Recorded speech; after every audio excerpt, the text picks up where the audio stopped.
faida kubwa ambayo kocha anakutana nayo ni pamoja na kupoteza kwa idadi kubwa ya mabao, anakuwa na advantage kubwa zaidi ya kujua saikolojia ya wachezaji wake. Umeelewa? Wachezaji gani ambao wanashuka morali, umeelewa, pamoja na lugha ya mwili, maana body language, na wale ambao wanakuwa na ile tuseme hali ya kuendelea kupambana pasi na kujalisha nini kinatokea, anakuwa anawajua. Hawa kumbe timu ikipata matokeo hawa wanakuwa hivi, hawa timu isipopata matokeo wanakuwa hivi, hawa wanakuwa hivi.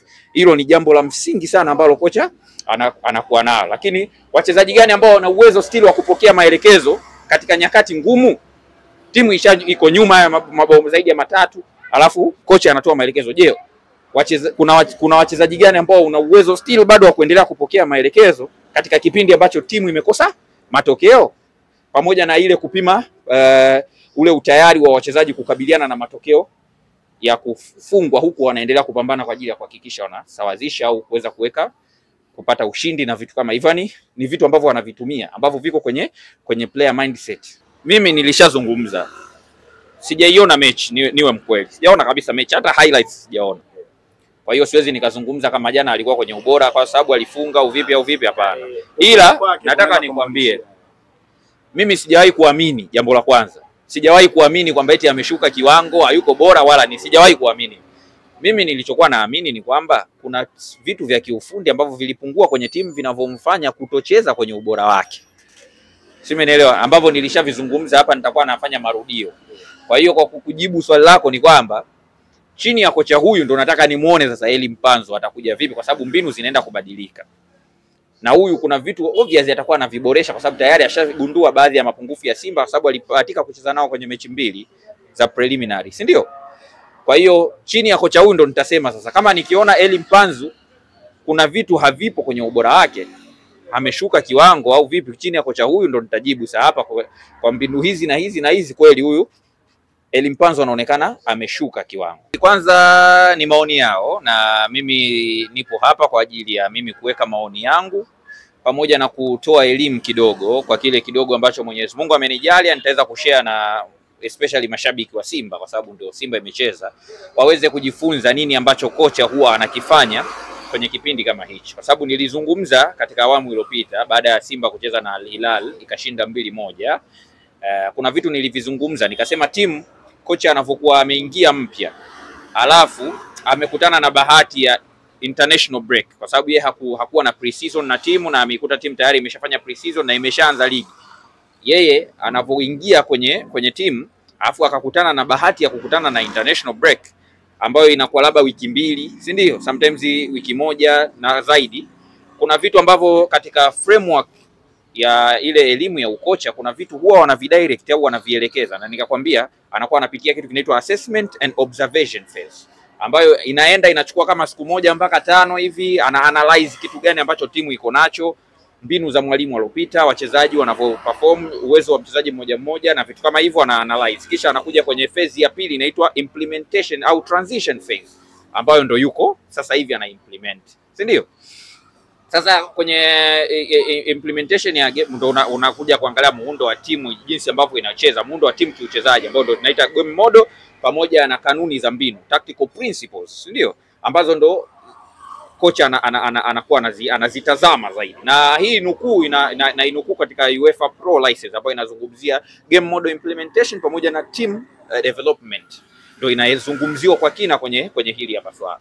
Kwa labda kwa kukujibu swali lako nikwambie kitu kimoja, Simba kupoteza kwa mabao 4-1 ina faida zaidi kwa kocha katika kipindi kama hichi, kwa mujibu wa zile framework za ukocha, kwa sababu kuna vitu ambavyo anaenda kuvijua ambavyo pengine angekuwa amepata matokeo asingeweza kuvijua. Sio, umeelewa? Pengine angepata matokeo asingeweza kuvijua, ikiwemo real time data, ambayo hii inazungumzia namna gani wachezaji wana react katika kipindi kigumu kupata matokeo, kipindi kigumu cha kupata matokeo, labda stress, mkanganyiko na vitu kama hivyo, baada ya kupoteza kwa idadi kubwa ya mabao. Sio, umeelewa? Lakini vile vile inampa evidence ya sehemu gani ambavyo anatakiwa aweze kuweka vipaumbele vya kimbinu, pamoja na kujua ile jinsi gani ambavyo mbinu zake zinafanya kazi katika uwanja wa mechi. Sio, umeelewa? Ndio vitu ambavyo anavitizama, na hii inaweza kutoa nukuu kidogo kwenye UEFA A license ambayo ndio yupo nayo, si ndio? Inasema failure in controlled conditions may provide the best diagnostic test for the coach's intervention planning. Umeelewa? Hii nukuu inatolewa kwenye UFA license ambayo kocha ndo anaitumia. Kwa hiyo kuna faida za yeye kuweza kupata matokeo mabaya ili aweze kujua wapi ambapo mbinu zake zinapwaya, vitu gani ambavyo anatakiwa kuinject kwa wachezaji na vitu kama hivyo. Ndio nikanukuu hiyo failure in controlled condition may provide the best diagnostic test. Failure in controlled condition may provide the best diagnostic test for the coach's intervention planning. Hiyo ni nukuu ambayo nimeitoa kwenye UFA license. Inazungumziwa kwa kina humo, watu wakaifuatilie hiyo. Alafu kuna kitu cha pili ambacho wanapata faida nacho ambao ndio inaita testing tactical principles.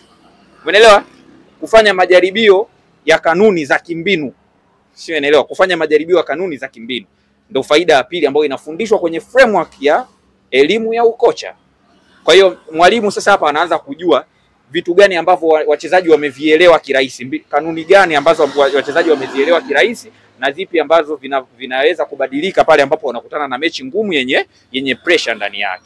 Lakini vile vile jinsi ambavyo wachezaji wana react baada ya matokeo mabaya na jinsi ambavyo sema zile mbinu zake wapi ambazo zinapaswa kuboreshwa au zile kanuni zake za kimbinu. Maana yake ukishazitest ukaona hapa kuna sehemu imefeli. Kwa hiyo ndo anachokifanya Dimitar Pantev. Na ndio maana inawezekana kabisa huyu Dimitar Pantev ametafuta mechi ngumu na ameweza kuimplement sehemu kubwa ya mabadiliko ya kimbinu. Umeelewa? Kwa sababu hii pia wanaangalia pia mabadiliko ya kiuchezaji katika majukumu ya mchezaji mmoja mmoja, ndio tunaita ile changing roles, pamoja na position ya wachezaji. Labda mchezaji fulani umembadilishia majukumu, labda chini ya kocha fulani alikuwa anatumika hivi, labda kwa Pantev akaamua kumtumia hivi. Sasa ikatokea mambo yamechange. Yeye kocha ndo ana observe. Si umeelewa? Na anajua sasa okay, kumbe mabadiliko haya nikiyafanya huyu mchezaji anakuwa anakuja na hivi na hivi na hivi. Si umeelewa? Na ndo utatumia kwenye ile nukuu kwamba a big loss may become a big win if you learn big from it. Si umeelewa? Hizo nukuu zinapenda kutumika na makocha ambao wana pro license, kwamba kupoteza kukubwa kunaweza kukawa faida kubwa kama utajifunza kwa ukubwa wa kile kitu ambacho umekipoteza. Ndio hiyo. Sasa yeye kocha anachokifanya ni anazidi kuanalyze, kwa sababu katika phase hii kuna vitu vitatu vya msingi ambavyo kocha anatakiwa avifanye, ikiwemo information gathering, kukusanya information, lakini vile vile kuanalyze players, kufanya tathmini ya wale wachezaji pamoja na tathmini ya mbinu zake. Ndio vitu ambavyo anavifanya katika kipindi kama hichi. Alafu jambo la tatu ambao anapata faida yake hii ni testing player mindset. Yaani katika kitu ambacho kocha anakutana nacho au faida kubwa ambayo kocha anakutana nayo ni pamoja na kupoteza kwa idadi kubwa ya mabao, anakuwa na advantage kubwa zaidi ya kujua saikolojia ya wachezaji wake. Umeelewa? Wachezaji gani ambao wanashuka morali, umeelewa, pamoja na lugha ya mwili, maana body language, na wale ambao wanakuwa na ile hali ya kuendelea kupambana pasi na kujalisha nini kinatokea, anakuwa anawajua. Hawa kumbe timu ikipata matokeo hawa wanakuwa hivi, hawa timu isipopata matokeo wanakuwa hivi, hawa wanakuwa hivi. Hilo ni jambo la msingi sana ambalo kocha anakuwa nalo. Lakini wachezaji gani ambao wana uwezo still wa kupokea maelekezo katika nyakati ngumu? Timu iko nyuma ya mabao zaidi ya matatu, alafu kocha anatoa maelekezo. Je, kuna wachezaji gani ambao una uwezo still bado wa kuendelea kupokea maelekezo katika kipindi ambacho timu imekosa matokeo, pamoja na ile kupima ule utayari wa wachezaji kukabiliana na matokeo ya kufungwa, huku wanaendelea kupambana kwa ajili ya kuhakikisha wanasawazisha au kuweza kupata ushindi na vitu kama hivyo. Ni vitu ambavyo wanavitumia ambavyo viko kwenye player mindset. Sio, unanipata vizuri? Kwa hiyo tunarudi kule kwamba unaweza ukajifunza na ukapata kitu kikubwa zaidi kuliko hapa. Sasa ndo anatumia ile methodology ya UEFA. Kuna methodology fulani ya UEFA ambayo inazungumzia ile transforming outcome into information. Kwa hiyo hapa anachokifanya ni ana transform outcome into information. Hiyo ni nukuu katika causing reference kutoka causing coaches. Ukitoka hapo, alafu ndo kuna ile communication and trusting adaptability, kitu kama hicho. Yani hii ni zana kubwa. Unajua, baada ya timu kupoteza katika zana ambayo kocha anaitumia, zana kali ambayo anaitumia ni pamoja na maelekezo ya nini ambacho kinafuatwa hapa. Umeelewa? Ndio bado still reference itaendelea kutumia hiyo. Umeelewa? Transforming outcome into information. Kwamba sasa tayari umepoteza. Coach anakuja na jinsi gani ambavyo anaweza kubuild ile trust kwa wachezaji wake pamoja na jinsi gani ya kuweza kucommunicate na wachezaji wake. Umeelewa? Ikiwemo labda kuendelea kuwahamasisha wachezaji pasi na lawama. Yaani kuwahimiza waweze kuwajibika pasi na kuwa unawapita hii. Kuna namna ambazo makocha wanatumia mechi ya kupoteza kama sehemu ya kujipima jinsi ya kuweza manage wachezaji wao information pamoja na communicate nao na vitu kama hivyo. Sawa Lakini vile vile kocha anaweza akatumia hii kama advantage ya kutengeneza ule sijui nitumie kauli gani. Yaani unakuwa umeshajua sasa wachezaji hawa anaweza nikaongea nao hivi, lakini katika namna ambayo unawaonyesha kitu ambacho yani mchakato, tunaenda process, kuonyesha kwamba wewe umelenga zaidi kwenye mawazo yako yapo kwenye mchakato wa muda mrefu wa kuijenga timu na sio kwenye swala tu la matokeo ndani ya kipindi kama hiki. Sijui unaelewa. Nafikiri hapo watu watakuwa wamenielewa kwa sababu hivi vitu kuviweka katika Kiswahili kwa sababu vinakuaga changamoto. Labda ndo tuseme kile ambacho alikizungumza mara baada ya mchezo wa awali ule walioshinda 2-1. Alisema kwamba mimi ninachokiangalia sasa hivi sihitaji matokeo kwenye hii michezo. Nahitaji kuangalia namna gani naweza kufahamu wachezaji wangu. Ndio vitu ambavyo kama umenisikiliza nimevizungumzia mwanzo. Kugather information, kuevaluate players pamoja na tactics. Ndio vitu ambavyo vinaangukia hapa. Kwa hiyo ile kuwaonyesha wachezaji kwamba wewe mlengo wako ni kuboresha ile process nzima, mchakato mzima wa jinsi ambavyo timu inapaswa kucheza, kulinda na vitu kama hivyo, ndio inatumika kwenye mambo ya communication and trust building opportunity. Unakuwa unaitumia hii kama opportunity ya kuweza kuwatengenezea wachezaji wako trust, kuendelea kukuamini na vitu kama hivyo. Lakini vile vile inawajengea wachezaji morali ya kuona kwamba kumbe kocha ameinvest zaidi kwenye maboresho, maana improvement kuliko adhabu. Kwa wachezaji wanakuwa na imani, okay, kumbe kocha wetu ni kocha ambaye amejikita zaidi kwenye kuboresha na sio kutoa adhabu au kutoa lawama na vitu kama hivyo. Hiyo ni very very big factor kwenye kuhakikisha wachezaji hawa lose ile morali yao baada ya kukutana na kipigo kikubwa. Sasa hivi vitu nikuulize, hivi vitu vyote nilivyokuambia kocha angeweza vipi kuvijua kama timu yake isingepoteza? Kwa mfano kujua mindset ya mchezaji. Umeelewa? Kujua kama mbinu zako zinawaka vizuri kwenye uwanja, kile ambacho umekifundisha kwenye uwanja wa mazoezi ndio kitu ambacho pengine kinapwaya kwenye mechi husika. Kujua wachezaji ambao wanashuka katika morale wanapokutana na mechi ambao ni ngumu na wamepoteza wako nyuma, utajua vipi? Hivi vitu vyote nilivyokutajia ukivifuatilia kwa undani kwenye framework ya education ya ukocha, yani ule framework ya kozi ya ukocha, wameshaviona mbali. Kwa muda mwingine kocha analazimika kutengeneza mazingira magumu ya mchezo ili aweze kung'amua baadhi ya vitu ambavyo vimejificha ndani ya wachezaji, ndani ya timu pamoja na technical staff. Sijazungumzia technical staff kwa sababu ni eneo ambalo ni nyeti, sikutaka kuliingilia na wao wanajua vizuri wanachokifanya. Ila kwa eneo la mashabiki ni vizuri ukawapa elimu kwamba katika kipindi hichi ambacho timu iko kwenye assessment and implementation phase, umeelewa, makocha wanakuwa wanapima vitu vya kiufundi. Katika kupima, unajua unavyoingia kwenye mechi ya ushindani unataka kwenda kushinda ili upate points au uende kuprogress kama ni knockout. Ila unapoingia kwenye mechi ya kirafiki ndio unapata muda mzuri wa kupima mbinu zako, wachezaji wako, kujua saikolojia ya wachezaji na vitu vingine. Kwa hiyo jaribu kuchimba vitu ambavyo bado hujavijua. Kwa hiyo mimi naamini Pantev kuna upande wa pili wa tabia za wachezaji hakuzijua, na ili aweze kuzijua ili lazima aweze kufungwa ndio aweze kujua. Umeelewa? Ndio inaangukia kwenye testing mindset of players.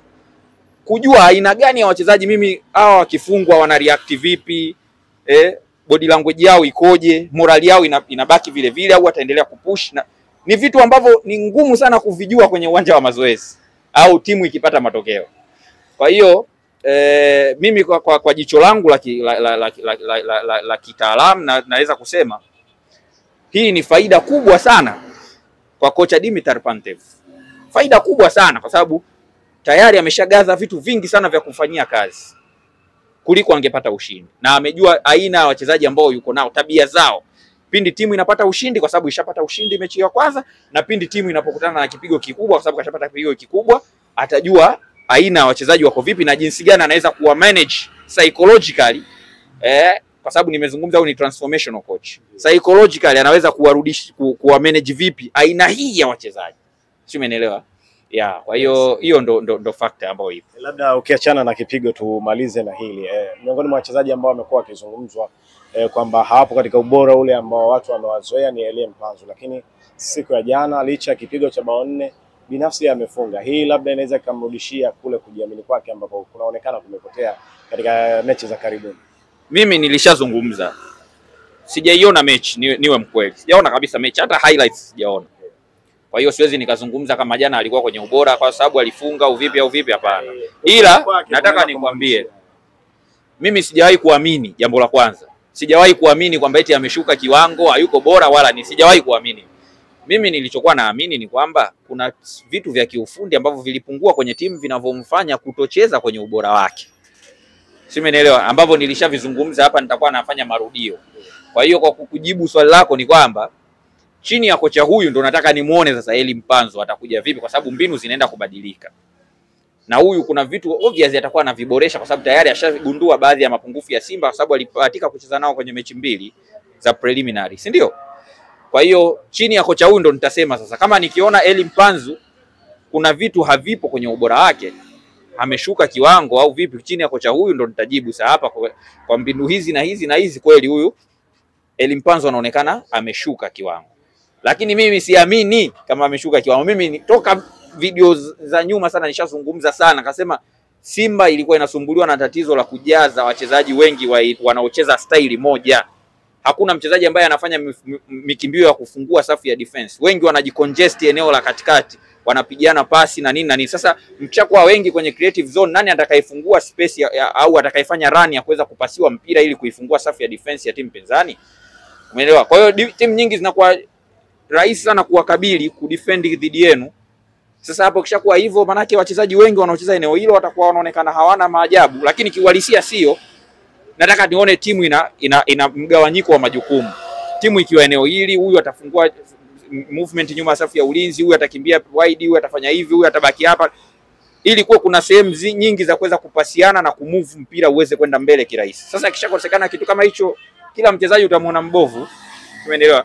Kwa upande wangu mimi, of course Elie ni yule. Elie Mpanzu yuko vile vile, wala sina shaka naye, na watu watamuona chini ya kocha Dimitar Pantev. Mimi kusema kweli nina imani sana na huyu kocha, yani nisiwe muongo, kwa sababu miongoni mwa watu ambao walipiga kelele huyu kocha achukuliwe, na mimi niliwemo. Baada ya mechi tu ile ya pili iliyochezwa Benjamin Mkapa, tulikuwa Coco Beach, baada tu ya mechi nikasema Simba wamchukue, ni bonge moja la kocha. Kwa hiyo mimi na imani naye, na hichi ambacho anakionyesha ndio kitu ambacho kinatakiwa aonyeshe, sababu akishapata kipigo kama hivi kuna vitu vingi anakuwa ashavijua kwenye timu. Kwa hiyo maboresho yake yataenda kufanyika very soon.